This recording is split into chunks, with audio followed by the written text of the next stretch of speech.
안녕하세요. 건물주톡 대표 김영남 회사입니다. 안녕하세요. 건물주톡 김도균 이사입니다. 자, 저희가 이번 시간에는 건물 면적 관련돼서 저희가 연면적, 대지 관련되는 용적률 관련되는 면적, 여러 가지 면적이 있는데 관련돼서 이제 좀 더 면적에 대한 정확한 개념들, 사용하는 용어들에 대한 정확한 정의, 요것들 좀 같이 정리해 보도록 하죠. 네, 우리가 우선 어떤 것부터 볼까요? 일단 건축법이나 건물 관련해서 우리가 이것저것 정보들을 얻을 때 다양하게 면적에 대한 다양한 용어들이 있습니다. 네, 대지 면적, 바닥 면적, 건축 면적, 연면적, 전용 면적, 공용 면적. 예를 들어 공용 면적 일반적으로 많이 아는 건데 대지 면적이나 이런 것도 좀 바닥 면적 이런 거는 좀 많이 안 쓰는 네, 용어죠. 맞습니다. 근데 네, 여러분이 건물주가 되시려고 하거나 되셨다면 이런 용어들이 무슨 뜻인지는 좀 정확하게 아시는 게 또 여러 가지 이후에 건물 가지고 계시면서 판단할 때 필요한 정보니까 그거 좀 정확하게 좀 보겠습니다. 제일 먼저 대지 면적부터 보는 건가요? 일단 우리가 가장 건폐율이나 이런 거 따질 때 이제 알고 있어야 되는 용어가 대지 면적인데요.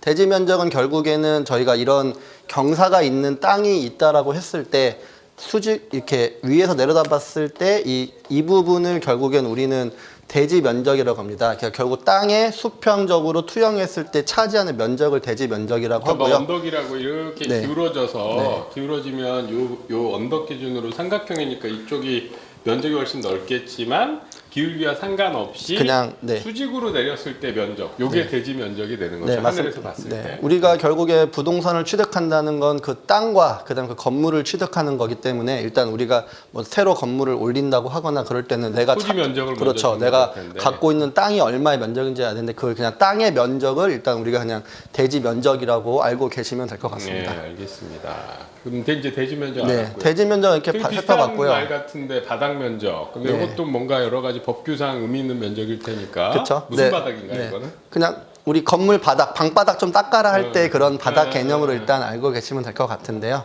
설명은 이렇게 길게 써놨지만 결국에 우리가 내부의 바닥이라고 하면은 결국 건물은 벽이 있을 테니까 그 벽 안에 있는 건물이 이제 그 바닥이 그러니까 건물 벽으로 쌓여 있는 우리가 발을 실제 딛고 있는 곳이 바닥일 수 있고 바닥이라고 하면 건물 바깥에서는 벽 바깥을 기준으로 잴 수도 있고 안쪽에서 보면 건물 벽 안쪽을 기준으로 잴 수도 있는데 건물 바닥 그러니까 그걸 건물 바닥인데 그 바닥은 건물 기둥 그러니까 벽이 있다면 벽 안쪽부터 잰 건가? 바닥부터 잰 건가? 이게 약간 애매한 부분이 있잖아요. 그런 게 애매한 거 있고 또 벽으로 둘러싸였거나 기둥으로 둘러싸여 있거나 이런 건물이 대부분 벽이 없진 않을 테니까 있고, 또 되게 두꺼운 벽도 그렇죠. 벽이 두꺼우면 이제 이 바닥 면적이 말씀하신 대로 바깥 벽 그러니까 밖에서 보는 그걸로 할 건지 안에 있는 벽으로 할 건지도 이거 판단될 기준이 있어야 되기 때문에 일단 그래서 바닥 좁으면 바깥으로 하면 제일 그렇죠. 그러면 근데 그렇죠. 그래서 이제 그렇게 무조건 좋게 하지 않을 거고. 법규상은 어떻게 돼 있나요? 일단은 좀 극단적이긴 합니다만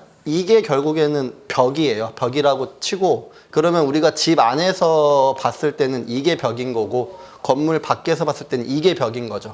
그럼 우리 바닥 면적은 이 벽의 중간 지점인 이 부분을 이렇게 해가지고 이거 하얀 선을 저희가 중심선이라고 하는데 결국엔 그러니까 벽의 중간 지점을 그렇죠. 가운데 지점 기준으로 선을 그어서 그 선 근거의 면적이 우리가 바닥 면적이라고 하는 거고 제일 공평하잖아요. 그냥 벽 반 갈라서 일반적으로 우리가 용적률 건폐로 할 때 그러면 요 바닥 면적을 기준으로 판단하는 건가요? 네, 맞습니다.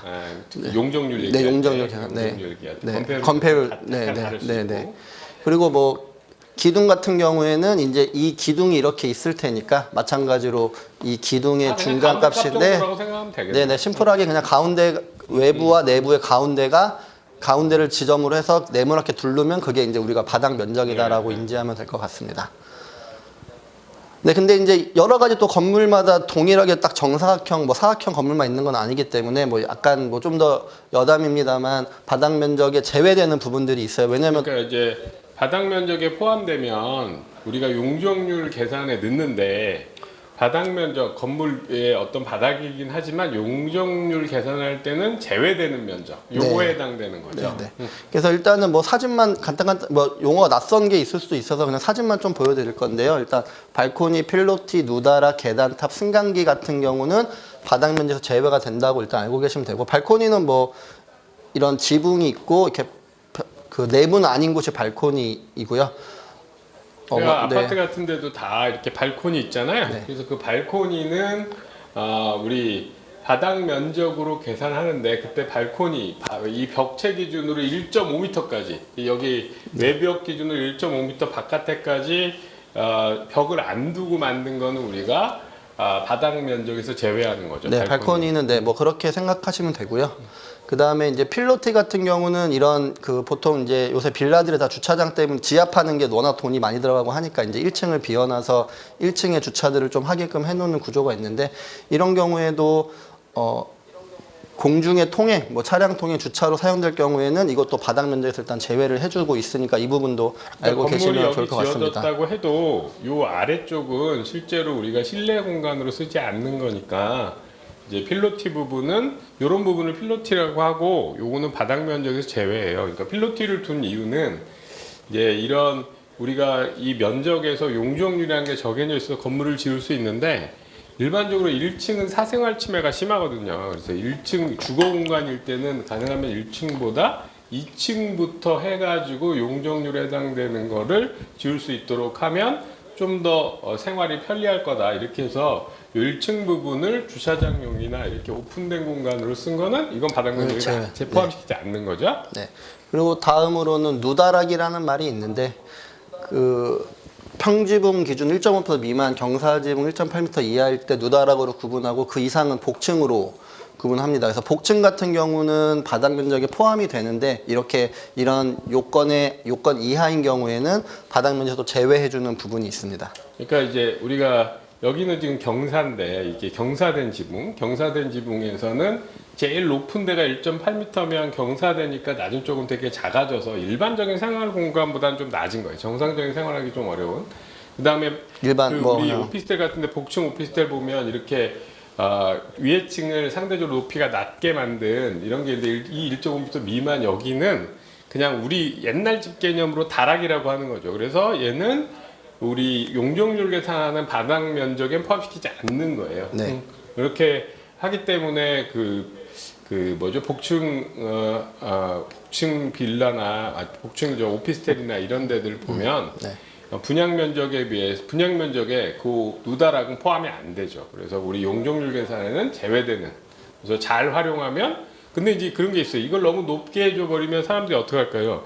이 층고를 되게 높게 한 층을 준 뒤에 중간에 그냥 다락이라고 옮기면서 껴넣으면 알고 보면 바닥과 똑같은 활용이 가능하니까 이런 규정을 두는 거예요. 네, 맞습니다. 그 다음에 이제 계단탑이라고 있는데, 이거는 뭐 그냥 건물 외벽에 이렇게 화재 대피소, 이것도 이거는 바닥에 포함시킨 더 이상하긴 하죠. 네, 그래서 이거는 제외되는 거고, 그 다음에 승강기는 당연히 저희가 이동하거나 뭐 사람 화물 나르는 뭐 우리가 이거 그냥 엘리베이터잖아요. 그래서 이것도 바닥은 제외됩니다. 네, 그렇게 되고 있고요. 그래서 이런 부분은 용적률 계산할 때 빠진다. 이렇게 생각하시면 되는 거죠. 자, 그 다음에 이제 우리가 대지 면적, 바닥 면적 받고 건축 면적을 볼 건데요. 건축 면적은 결국에는 이것도 건축물 외벽의 중심선으로 둘러싸인 부분의 수평 투영 면적. 그 건물이 단순하게 이렇게 1층, 2층 돼 있다고 하면은 이 위에서 내려다 보면은 이 1층 이 전체가 다 건축 면적으로 보이니까. 건축 면적은 아까 그 바닥 면적이 아니라 외벽을 기준으로. 그렇죠, 맞습니다. 네네.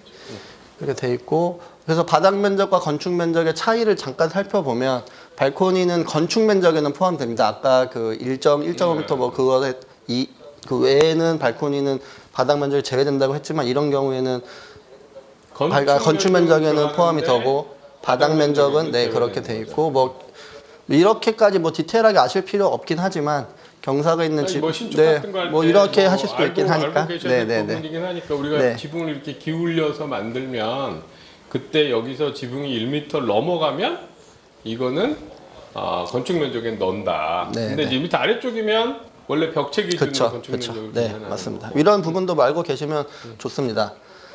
그리고 이제 연면적, 우리가 또 연면적도 많이 들어보셨을 텐데, 연면적 같은 경우에는 결국에는 그 바닥 면적을 다 합친 겁니다. 그러니까 결국에 우리가 지하가 있고 3층 건물이라고 했을 때 각 면적을 단순하게 그냥 바닥 면적을 50제곱미터라고 하게 되면 연면적은 지하부터 1, 2, 3층 합쳤을 때 그냥 200m가 되는 거죠. 그래서 이 연면적 계산할 때 근데 이제 외벽 기준이 아니고 아까 맞습니다. 그 바닥 면적 네, 그 바닥 기준으로 면적 기준으로 합계를 내서 연면적을 계산한다고 보시면 되고요. 자, 그래서 바닥 면적, 연면적을 좀 비교를 해보면 지하층 같은 경우 뭐 이건 그냥 한 단순한 건물을 저희가 그린 거예요. 그래서 지하 뭐 1층, 2층 이렇게 있으면 이 바닥 면적은 아까 말씀드린 대로 각 층 그 바닥의 면적인 거고 더하면 네, 더하면 연면적이 되니까 이 그림을 한번 보기 편하시라고 한번 그림으로 그려봤고요.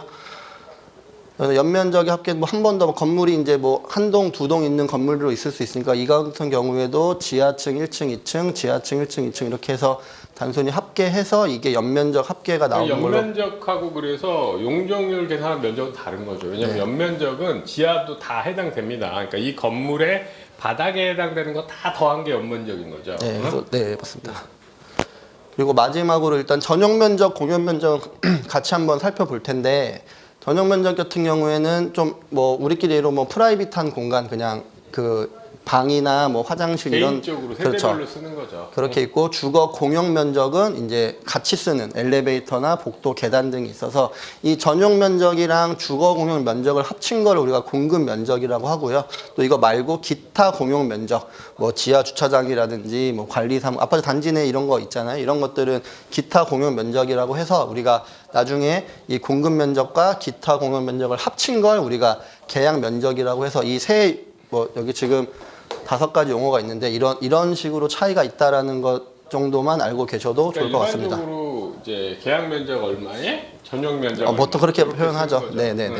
근데 그래서- 이걸 좀 더 나눠 보면 이 두 가지 말만 있는 건 아니고 전용 면적 말고 공통으로 쓰는 거예요. 주거 공용하고 주거용. 그러니까 건물 안에 있는 공용 면적이 있고 그 이외에 이제 바깥에 있는 거를 다 합쳐서 계약 면적이 된다. 이렇게 기억해 놓으시면 되겠죠. 네, 그래서 네, 심플하게 뭐 한번 이렇게 뭐 3D 도면으로 보시면 이 주거 공용 면적은 계단 복도가 있고 전용 면적은 방 화장실 이렇게 있고 뭐 이런 서비스 면적을 표현을 했는데 발코니나 베란다 같은 것도 있고 발코니나 베란다는 이 면적이 안 들어가는 거죠. 안 들어가는 맞습니다. 거고. 그래서 주거 공용 그다음에 전용 합쳐서 공급 면적이고 아까 말씀드린 뭐 관리사무소 노인정 같은 경우에 기타 공용 면적까지 합치면 이제 이게 전체적으로 우리가 뭐 계약할 때 볼 수 있는 면적인 계약 면적이 이렇게 구성되어 있는 걸 알 수가 있습니다. 그래서 우리 건물 관련해서 뭐 우리가 일반적으로 면적 그러면 쉽게 얘기하지만 실제로 이제 법규상 규정된 면적들이 용어들이 약간 다르니까 여러분이 새로 건물을 취득할 거나 아니면 이제 증축을 하려고 한다거나 했을 때는 지금 이 면적이 무슨 뜻인가 그래서 생각보다 다른 면적이 되거나 이러면 안 되니까 용어를 좀 알아 놓으셔야 될 겁니다.